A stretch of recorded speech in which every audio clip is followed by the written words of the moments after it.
करेंगे, विलोपन विधि लगाएंगे। ठीक है, अब देखो इसमें ये समीकरण हमारा फर्स्ट है, ये समीकरण नंबर सेकंड है। ठीक है, विलोपन में क्या होता है, एक पद विलोप करते हैं, जैसा कि मैंने पिछले सवाल में भी आपको समझाया था।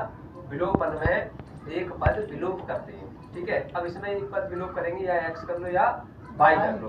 ठीक है, एक्स क्या, एक्स वाई इसमें क्या है, चर पद है, और बाकी जो संख्या है वो अचर पद होती है। ठीक है, तो अब इसमें सबसे पहले हम देखेंगे कि माइनस वाले पद कौन कौन से हैं। ठीक है, माइनस वाला पद बाई वाला है, जो माइनस वाला पद दे रहा है वो बाई का है।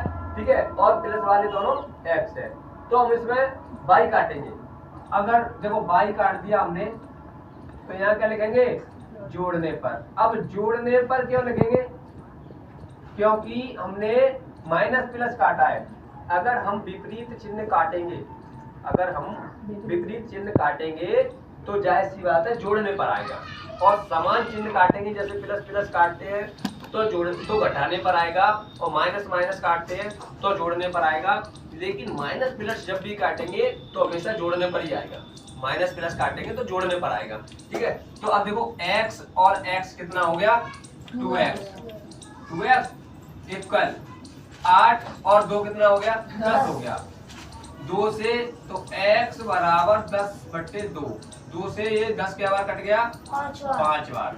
तो x का मान हमारे पास कितना आ गया, 5। x का मान कितना आ गया, 5। अब यही मान हम समीकरण 1 में या 2 में रखेंगे, ये आपकी चॉइस होगी कि आप समीकरण 1 में रखते हैं या 2 में रखते हैं। ठीक है, तो समीकरण 1 में रख लेते हैं पहले।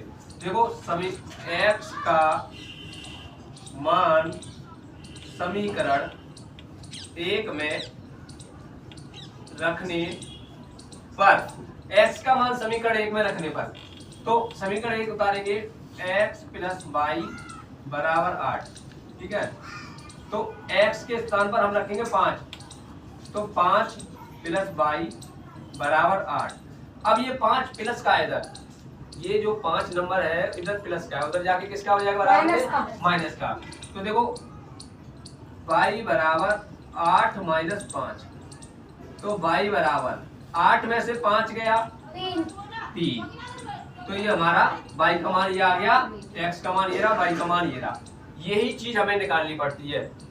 और एक बात ध्यान रखना, अगर किसी पेपर में, आपके पेपर में बोर्ड एग्जाम में अगर आपके में दे रहा है कि विलोपन विधि से कीजिए, या प्रतिस्थापन विधि से कीजिए, या ब्रज गुणनखंड विधि से कीजिए, अगर दे रहा है लिख के विधि, तो विधि से करना है।